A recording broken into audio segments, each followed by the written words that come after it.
The walls didn't speak. They never do. But sometime recently, in rooms most people will never enter, something changed. A presence vanished. A familiar face, once positioned to suggest continuity, bloodline, inevitability, was no longer there. No announcement, no press release, no carefully worded palace clarification, just absence. So let me ask you something quietly before we go any further. But before we continue, please don't forget to like, subscribe, and turn on the notification bell for updates.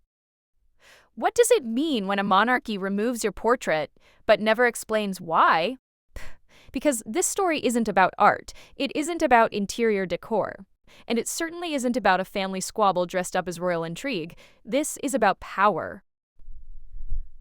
About recognition. About who is allowed to exist inside an institution that survives by appearing timeless, even as it constantly edits itself. And more importantly, it's about timing. If this had happened years ago, it would have been easy to dismiss. Emotional fallout, temporary tension, a father reacting to a son's public departure. But that's not when it happened.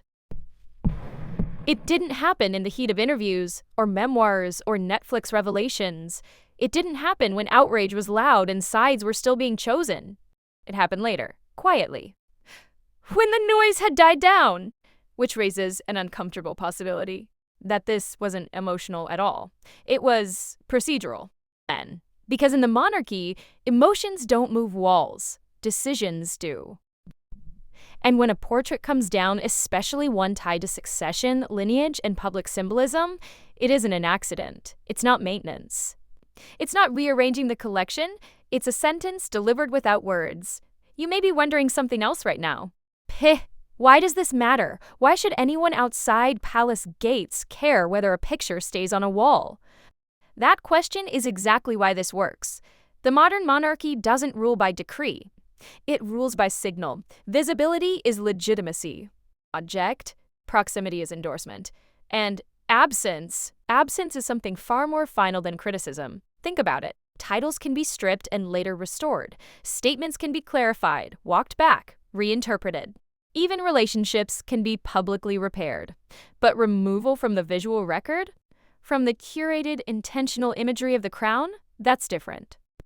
That's how institutions say, this version of reality no longer serves us. And before we go any further, let's be precise. This is not about whether Prince Harry was born royal. Biology doesn't change, blood doesn't evaporate. This is about something else entirely: status. Royal status is not inherited in the emotional sense, it's granted, maintained, reinforced. And when it stops being reinforced, when the symbols disappear, the message is clear to everyone who understands how this system actually works. You are no longer part of the future. What makes this moment unsettling isn't just the removal itself, it's the lack of reaction. No official denial, no confirmation. No angry rebuttal, no "this is routine" briefing slipped to friendly correspondence. Nothing.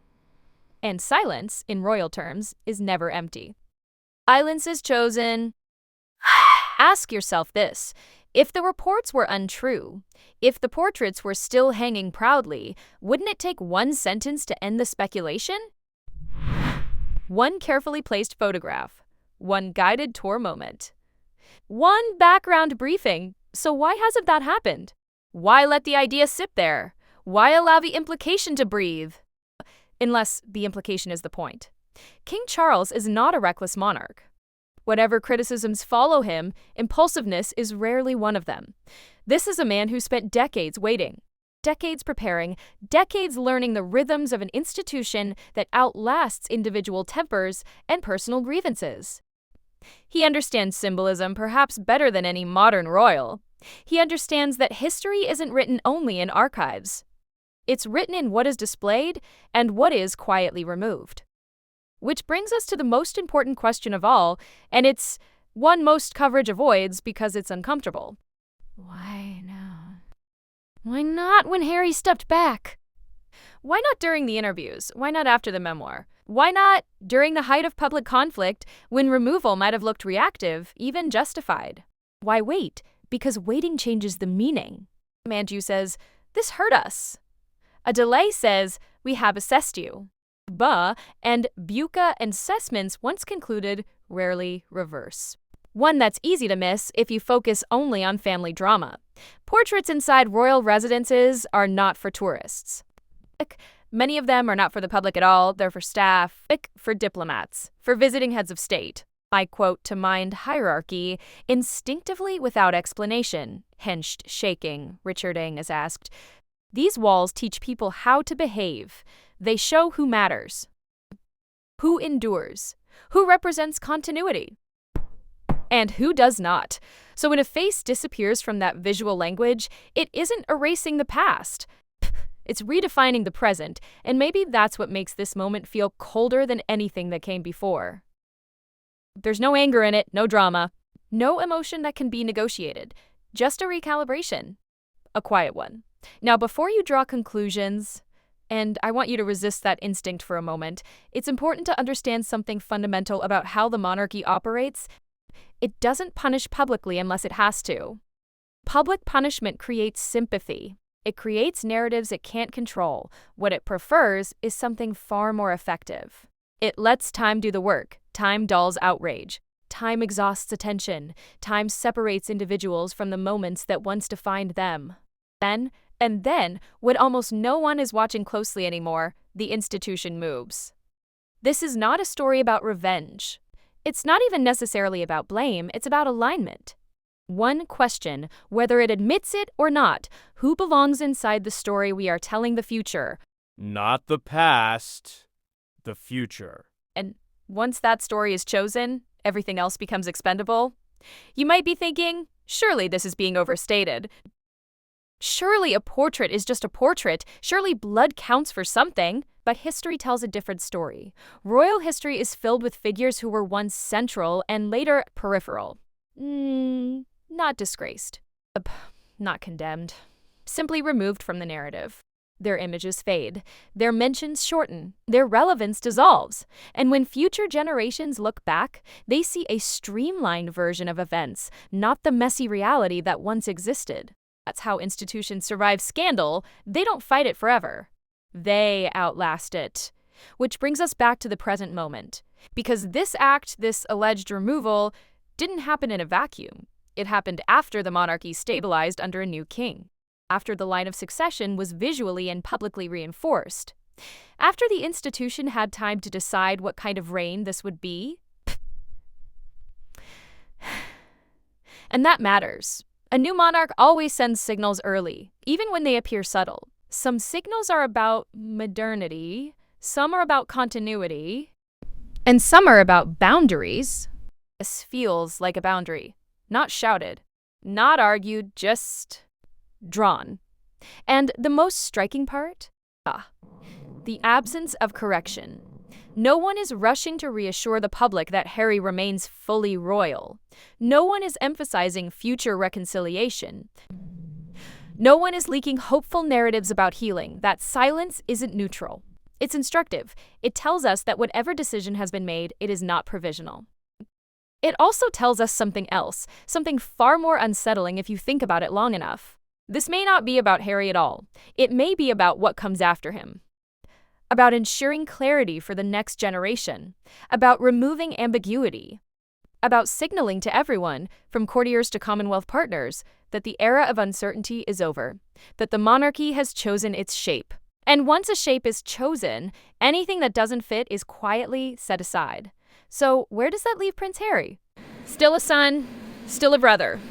Still part of the family in ways that no wall can erase. But possibly no longer part of the institution in the way that truly matters. And if that's true, if this was not an emotional reaction but a deliberate institutional adjustment, then what we're witnessing isn't fallout. It's finalization. But to understand just how significant that is and why removing a portrait can be more powerful than removing a title, we have to step inside the system itself. We have to understand how royal walls speak, how absence is weaponized, and why the monarchy almost never explains itself when it's most certain. Because once you see how this language works, the implications become impossible to ignore. The change didn't arrive with ceremony and apprised. There was no ribbon, no announcement, no moment anyone could point to and say, that's when it happened. It arrived the way institutional decisions often do, between days, between schedules, between what people assume is permanent and what quietly isn't. One day, the walls reflected a certain order, and then they didn't. What's important here is not the exact hour or the precise room. Focusing too much on that misses the point.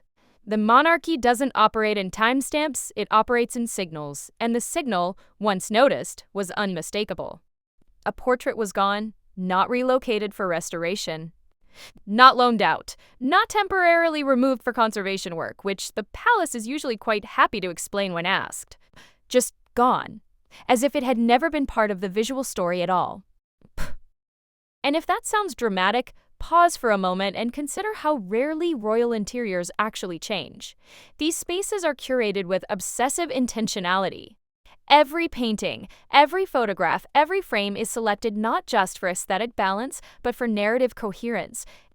Nothing hangs by accident, so when something disappears, especially something as symbolically loaded as a portrait tied to the line of succession, it raises a question that's far more unsettling than gossip ever could be. Who decided it no longer belonged there? Because this wasn't a public gallery. This wasn't a rotating exhibition. These are spaces where the monarchy speaks to itself and to those it considers serious enough to be allowed inside. Diplomats walk these corridors. Senior officials wait beneath these faces. Pan.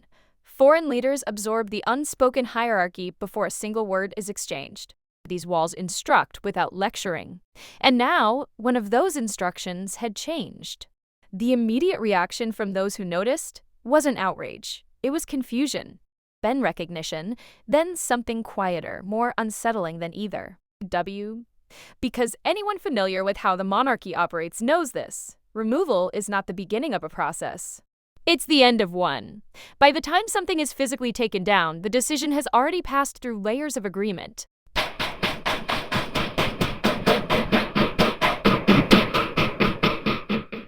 Advisors, protocol officers, curators. Palace officials whose job is not to react emotionally, but to protect the institution from ambiguity. Ambiguity is dangerous to a monarchy.